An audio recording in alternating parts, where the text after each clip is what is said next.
Hello, I'm Lias from Fat White Family, and you're watching AMBY. Hey everyone, it's Alicia from AMBY, and I am absolutely excited to be sitting here with Fat White Family today. How are ya? I'm okay. You know, not so bad. Yourself? I'm awesome. We just came from having dinner. You excited for the CMW show tonight? I'm excited to finish tour. Yeah, it's the last show night. tour. It's the last show. It's like 5,500 miles, and I don't know how many shows and towns. So I mean, I look forward to the show, but I look forward to having 10 days To rest of before you're just off. whatever kind of vague normality I can muster up in that period. Yeah.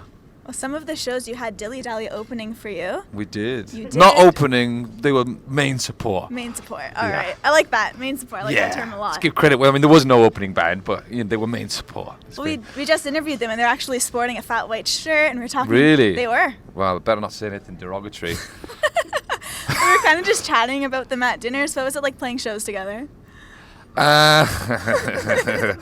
It was fine. Yeah, it was absolutely fine. It was good. No, they're an okay bunch. They're a good bunch of people, you know. They have certain sound check and warm-up habits that I'm not completely partial to, should we say? What are the habits? Well, the singer makes this noise. Okay.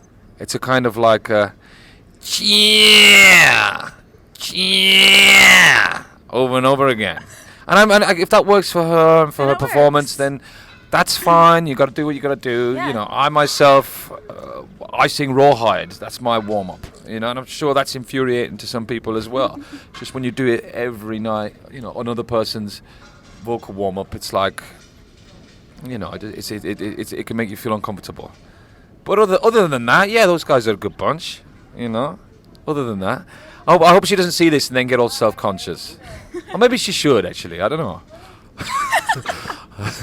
I don't know. Well, I know for your performance, you don't sound check anymore. So how did We that gave start? up. We gave up sound checking somewhere around the Midwest. Okay, and why was that? What was going on? I think it has to do with the kind of the American landscape is a little bit vast. You know, when you spend 10 hours a day in a van, you're just like, do you know what, fuck sound check. Yeah. You know, fuck it. Like, You have other things it's not like to we're do. playing arenas or anything. You know, it's like we'll just work it out on stage, and sometimes it's pretty shit. But yeah, it's just something we kind of gave up halfway through this tour. It was like, you know, fuck it. You know, you get a couple of hours in the venue to have a drink and relax. Nobody wanted to do sound checks, so we just don't do them. Were you telling us this story while we were having dinner about how you're in Glasgow, you're playing a show, and then at the last song, the band just left you? Yeah, they What left me happened? hanging. They left me hanging in Glasgow. So, you know, to be, you know, I don't know what the word is, violated by a horde of Glaswegian middle-aged women. And it was Bomb Disneyland, which is what we finished on, and it was really going off. You know, Glasgow is a great place for gigs. It's really maybe my favourite place to play, actually. And yeah, they stopped slightly earlier than I presumed they were gonna. And I was in the middle of a room, quite a big room, and I just watched them all trundle off the stage, and I was kind of left there, and I just kind of sank into the pit of the audience, and there were all kinds of things going on. There were tongues being thrown down my throat, and hands reaching in all kinds of places, and they weren't the kind of. I know these women were slightly older than your usual crowd. You know, they weren't. It wasn't something I was after. Let's put it that way. It was kind of. I had to kind of like. So I had to scream for the security guys, the guys in the high vis jackets, would get me fuck out of it. Yeah, it was like that. You know, I was being. I don't know. Abused is too strong a word. Willfully exploited. Well, on the music front, your latest record release is Songs for Our Mothers, and you really cranked this record up to 11 between the lyrics. I just love how blunt and out there they are, and also the disco vibes you're able to infuse in there. How did those initially kind of creep their way into this new record? I think with the first record, I was really, as far as lyrics are concerned, kind of embarrassed, scared of putting things out there a bit. You know, I guess you wouldn't think that given the lyrics, but I think I was scared to be a little bit more personal, a little bit more frank. You know, I felt a little bit more confident this time around as far as that was concerned, to try some ideas out that were maybe not going to immediately kind of take effect. It would take a little bit of time to absorb, more than 30 seconds. And the disco vibe was, because we were all listening to Donna Summer quite a lot in that period. There was disco in the air. I don't know. I like that, disco in the air. So those two things just kind of, found each other. Nice. Well, to me, when I think of Fat Whites, they're kind of the epitome of like a punk and rock and roll band between, you're very open about talking about politics and drugs, and your live shows are just absolutely crazy. So to you, who would you define as the ultimate punk band? The Fall. Okay. Yeah, without really having to think about it at all. The Fall. I mean, they're not like, they've never been commercially viable. They've always been different. Not to use the John Peel quote, but it's just that they've not showed any willingness to play the game at all, even though they have done car adverts and things. I don't begrudge anybody that. I think the moment that everybody stopped paying for records, they all gave up the right to be infuriated by artists making deals with the devil in order to pay the rent. But yeah, I think that the body of work that's come out of Marky Smith is probably as far as punk music is concerned, I think is the highest achievement. I want to bring up Moon Landings quickly. Yeah. What's going on that front? The new album's, or the new album, the album, the only fucking album. The new album, get a grip, is coming out.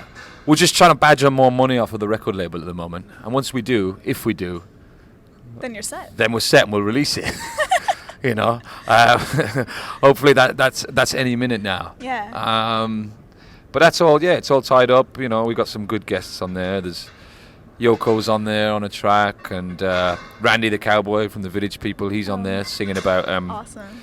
Glory Holes. He's got a song called Glory Hole. He plays a character called Gunter the Giver, who's kind of like a Hamburg kind of, a slippery tour guide. Phil Oakey from the Human League, he's on there as well. Oh, wow. So that side of things is good, We got enough celebrity endorsement. We just need, let's hope people find the tunes mildly tolerable. Yeah? And then we're surely we're set to go. It's going to be a winner. To hear this. Outside of the music and performances we know you for, what do you like doing when you're not focusing on the music aspect of your life? That's not a very big aspect anymore. Not music. There's a world outside of that. I'm really quite boring when I'm not doing. I read a book, have a bath, go for a walk. It's about as tedious an answer as I can give. I know. I'm sorry, but I don't. I just kind of lie low. I've become quite antisocial. I think. I don't really want to be around anybody for a while. Yeah. Yeah, I want to see my old friends, but then I want some alone time. It's a bit intensive being in a van with all those crazy guys like who are just chatting. Yeah, right? It's a bit like I'm kind of quite private, really. I feel embarrassed about exposing myself too much, which might seem unusual given what I do for a job, but I guess that's your way of venting, right? I think it is. Yeah, I think it's kind of like it's one way for me to offset the kind of the difficulty I have communicating with people in day-to-day life by screaming at small crowds of them every night. Well, just to address all of those people that you are screaming at every night. Yeah, it's good. I have to bottle it up. If I didn't bottle it up, then I wouldn't be able to do the shows, and then we'd all lose out. Well, to wrap things up, anything you want to say to all of those people who are going to be viewing the interview, all of the fans? Could more of you buy the record so at some point me and my brother can afford somewhere to live? That would be great. That would be great. Thank you so much. Or if you work for a sinking company, or even it doesn't matter what kind of company it is. I mean, if you could get us some kind of some sort of sponsorship, that'd be great as well. Thanks. And thank you so much for speaking with us. I know at dinner I was mentioning this is something we've been wanting to do for so long, so we just really appreciate your time. No problem. Thanks very much. It's my pleasure. And remember, to everybody viewing, you can visit us at musicblogger.com for exclusive interviews, features, videos, and so much more with your favorite bands. We'll see you next time.